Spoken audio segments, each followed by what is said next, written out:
I was like, okay, how do I get out? What's the easiest way? Okay, I know how to write. I know how to write legal articles, so I'll do that. So I was doing that on the side. And then I built that up, that freelance business up until I was in a position where I could quit my job.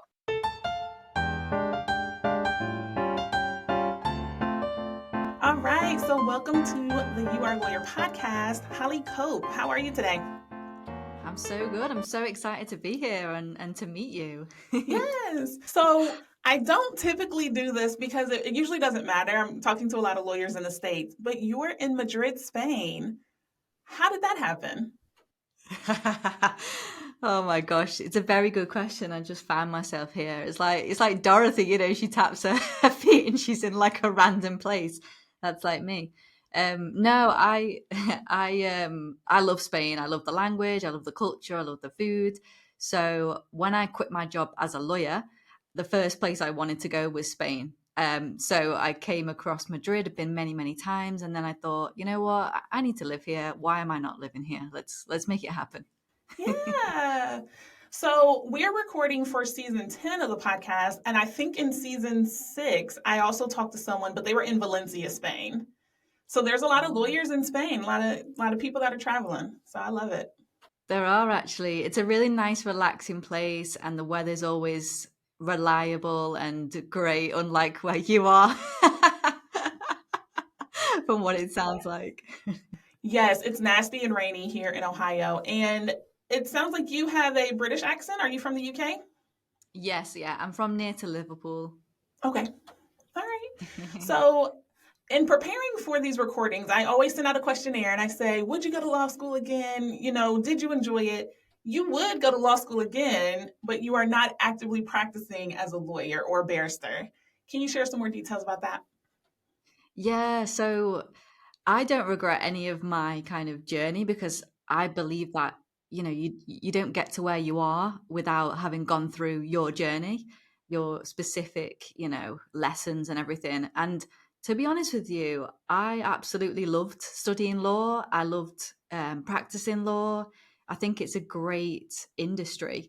But for me, it was just the 9 till 5, the office working, the that culture and schedule that I didn't like. So it wasn't necessarily the law. So that's why I would, go back and and study law. It's just that lifestyle just wasn't for me. I'm more of a nomad, I'm not more of a traveler, and I just prefer to be free and flexible. And that is one thing that the law does not have a whole bunch of freedom.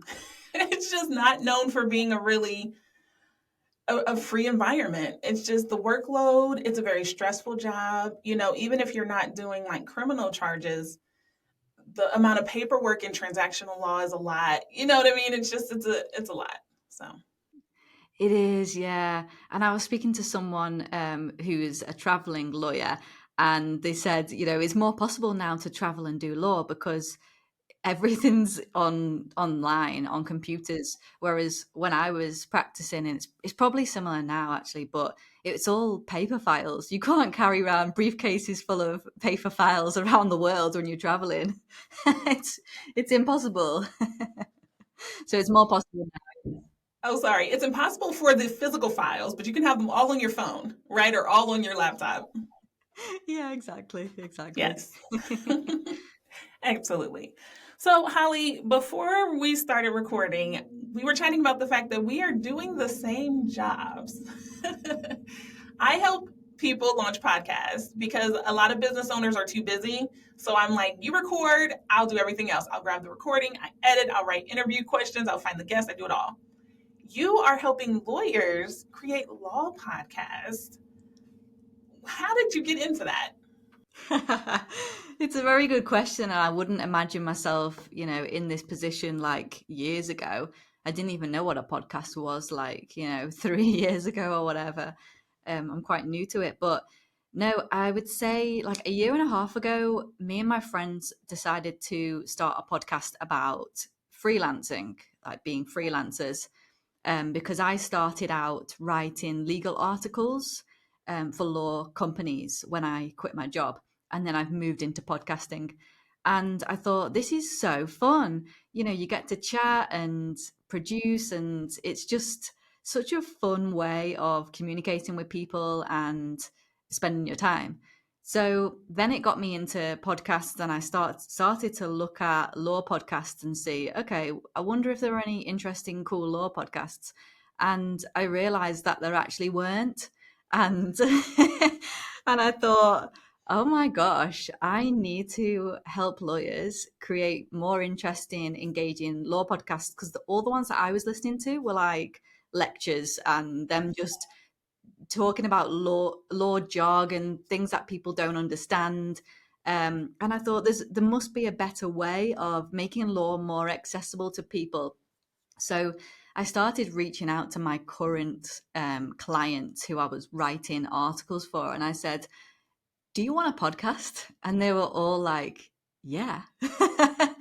so so then we started producing podcasts. I started interviewing their lawyers and creating these episodes which are more like engaging and accessible, and I started kind of coaching them in a way that made their content a little bit more, yeah, interesting and fun, and not talk about such dry topics.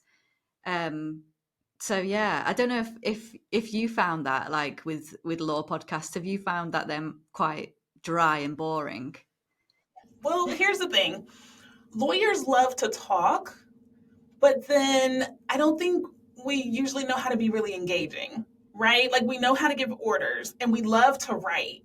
But then it's that piece of like the communication piece is kind of broken. And I find that working with lawyers and helping them with podcasts and different things, it does kind of bring out that engaging side. They're like, oh, we don't have to only be talking about, penalties and challenges and damages. We can also have like some excitement about it, or we can actually admit that we enjoy practicing law.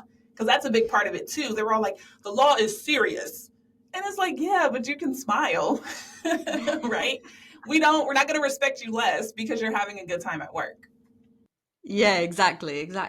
And you've got these true crime podcasts that are so popular with people.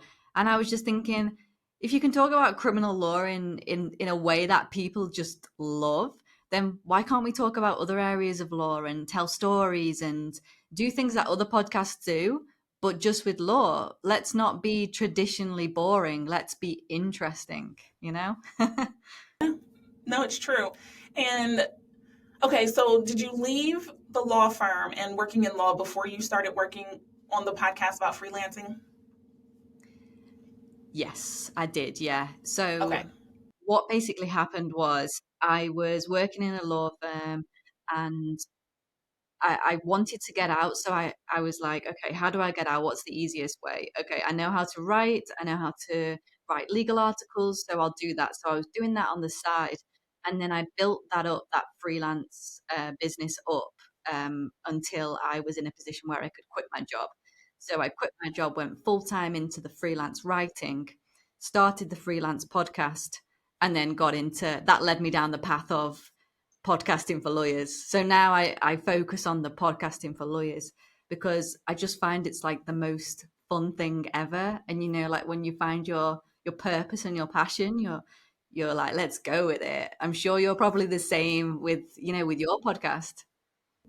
Yeah, absolutely. The reason I asked that question is because I started my podcast a year before I left working in a law firm.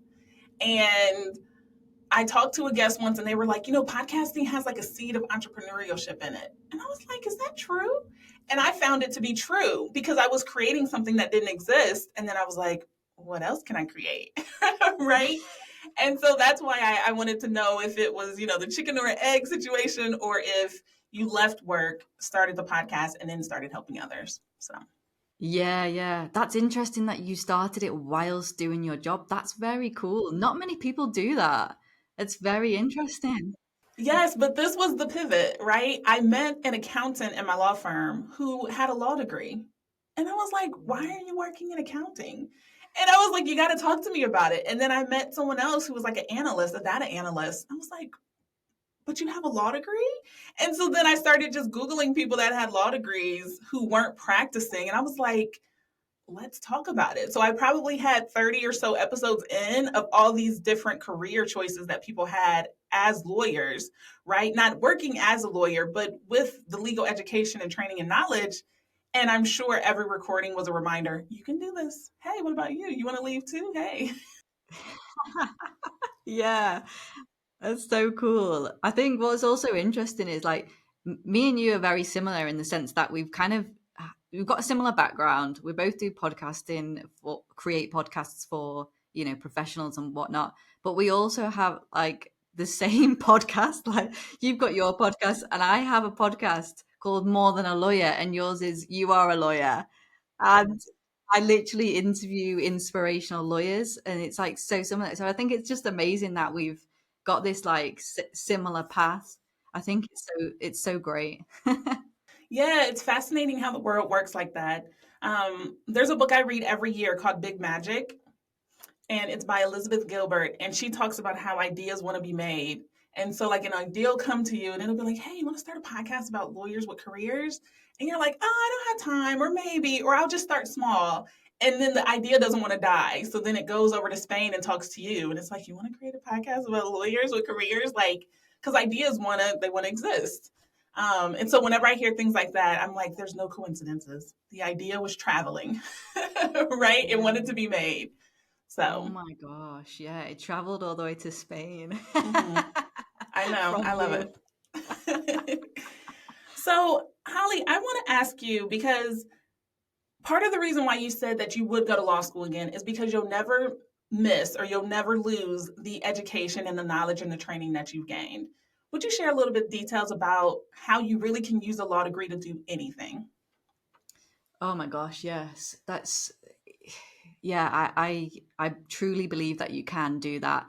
Law puts you in good stead to do anything because like I don't know about the US, but I'm guessing the US and UK law school is fairly similar. You go through like hundreds of cases, you read hundreds of pages of books, you do exams that last for hours, and you really have to study a lot. And it's all about discipline, it's about consistency, it's about memory, it's about doing your own research and understanding complicated information and complex cases and ideas and theories, and breaking it down in a way that's understandable to you as an individual.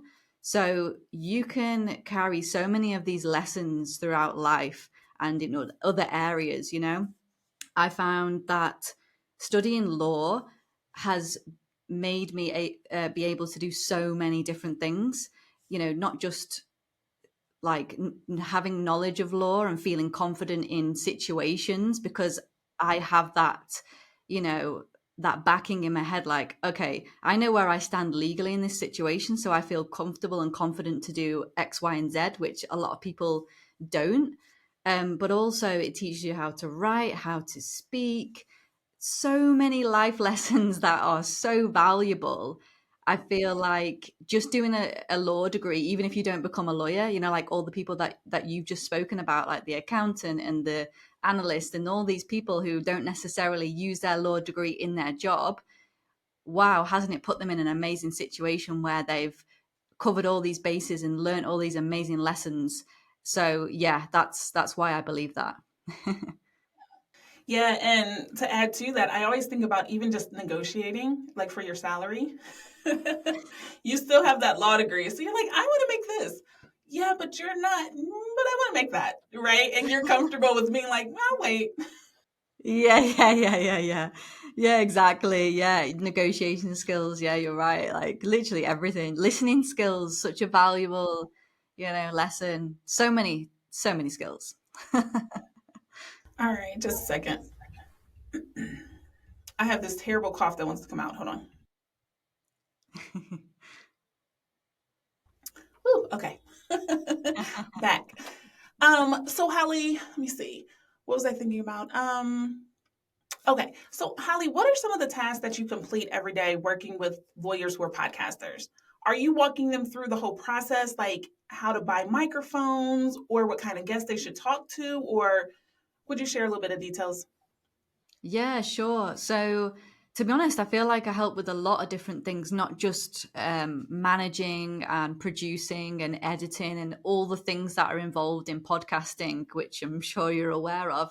But it's also those other things like, limiting beliefs. I have so many lawyers come to me and say, I speak too fast, or I sound boring, or nobody wants to hear what I've got to say, or all these like little niggly ideas. And I say to them, these are just your limiting beliefs. These are not things that need to stop you from being a good, podcaster. So they always come to me with these things, and so my role isn't about helping them create a podcast, but it's also about helping them as an individual become a good podcaster and a great speaker and listener and all those skills that we've just spoken about that's involved with podcasting as well. So yeah, it's also about strategy, because there's no point just starting a podcast without any plan, just like you wouldn't start a business without a plan, so I help them with how they should position their podcast, what type of guests they should have on, how they can monetize, how they can attract clients, how they can build brand awareness, all the things behind it. So it's more like strategy, production, management, and coaching as well. So there's a lot that's involved with it. I help a lot with the monetization part too, because usually they'll be scared to start because a lot of lawyers don't think of themselves as being creative. I think that lawyers are very creative. I think even if you're working in a law firm, you're still looking at those 100-year-old cases and trying to find a new spin on it to make it relevant for today, right? So I think that lawyers are super creative. But then when they turn to being podcasters, there's that imposter syndrome of, well, I've never done it before. Will I be any good? Right. And so what I keep hearing is that what you're doing is you're kind of counseling them. Because in the States, we call lawyers counselors at law. And I think it's funny that you're kind of counseling and coaching them to be like, you can do this. You just did a law degree. You're working at a business. You can do it. So I think that's funny. Yeah, yeah, yeah. And I guess you probably get it with your guests as well on your podcast. Like, you have lawyers on and ex-lawyers and stuff. So I guess that you probably hear this similar things like, oh, I'm going to sound too boring, or I'm so nervous because I don't know what to say and stuff. I do. In fact, I have an email. I don't have to use it very often because a lot of times people will record and they're like, can I hear it before it goes out? No. But what if I want to remove something? If you don't trust me, we shouldn't be recording. I'm like, I'm not going to make you sound crazy, but you got to let go. And they're like, but I'm like, nope. It's really easy for me. Would you like to record or would you not like to record? Right? Because you wouldn't have taken the risk and sent me the email to say, hey, let me be a guest, to then micromanage the whole process. Or you could have, and I will help you with that by telling you no. I love that. I guess it's like that's typical lawyer wanting to control the situation and wanting them to sound the best. Yeah, I get that as well. And it's like, no, just forget it. I'm in control here. Yeah, just breathe. We got it. Don't worry. Don't worry. But no, I do deal with that a lot because every season I try to talk to a lawyer who went to my law school and they never pitch themselves. I always have to reach out to a lawyer and ask them. And they're like, oh, but you're talking to all these people. You're talking to someone in Spain. Why do you want to talk to me? And I'm like, come and talk to me. Every season I want to talk to someone. So I do have a bit of that going because I do always have to reach out to someone that actually knows me, right? Of the 170 people I've talked to, I probably know 8 of them in real life. Most of them have like just pitched themselves to me or I met them on LinkedIn, but I don't have an actual connection with them. But then the people I know are like, no, I'm too small to come on. And I'm like, come on the show. So I'm sure, I Oh, mean, all lawyers have that. yeah. I guess all people have those limiting beliefs, don't they? But no, I think just get past them and just put yourself out there and just go for it. Like, what can you lose? Nothing. Nothing at all. You get to talk to me. We get to have some fun. Yeah. um, so, Holly, I always ask guests this. Is there any advice that you would give to law students or young lawyers, so 5 years practicing or less, about all the things they can do with their law degree?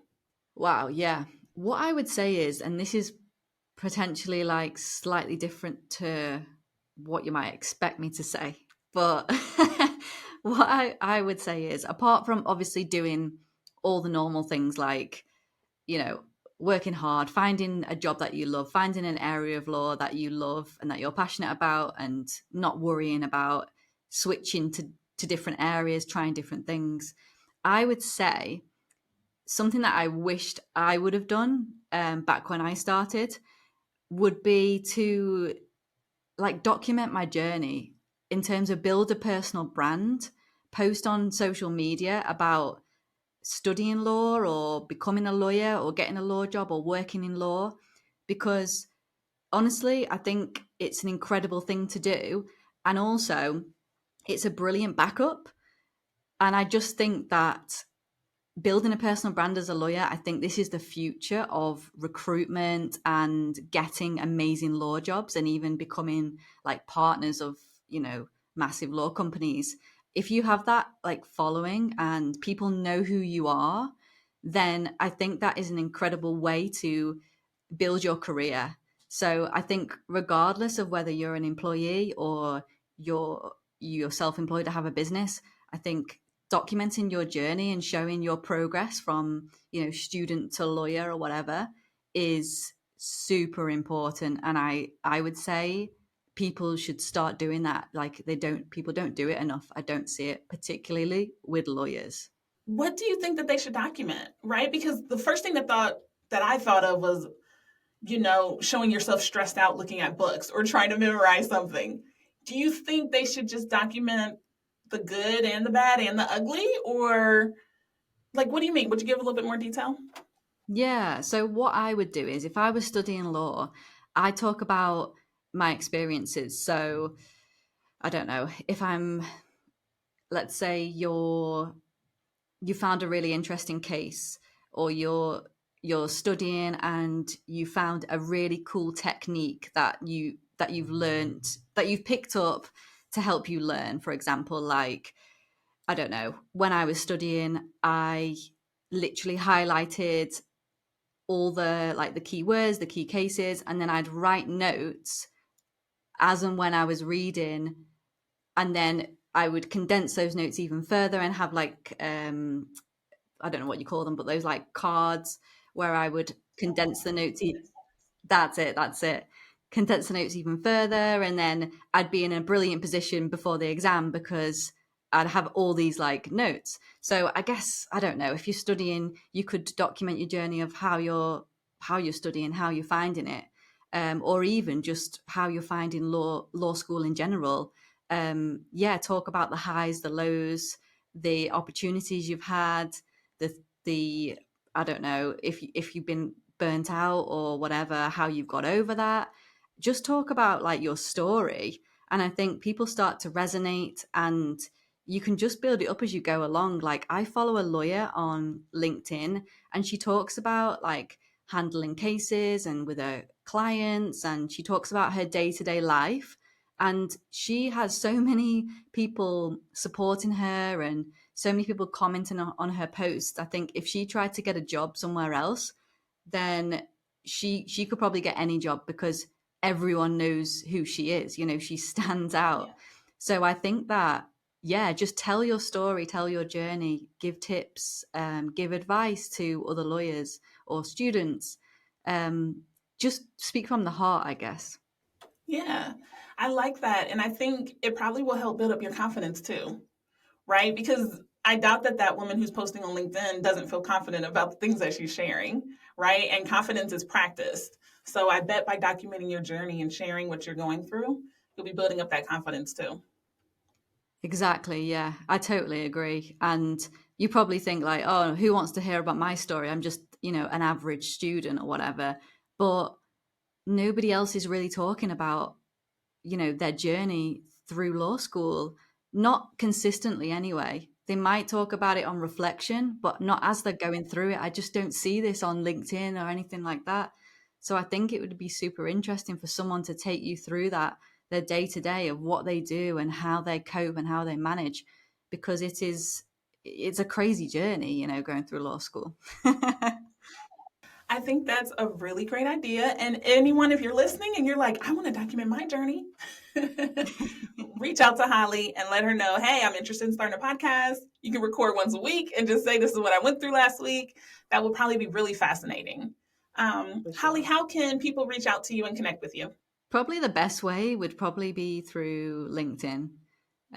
So I'm Holly Cope on LinkedIn, and just connect with me and send me a DM and let me know what you're doing. I love meeting other lawyers. I love meeting anyone really, like around the world. I just think it's so fun to connect. So yeah, that's probably the best way.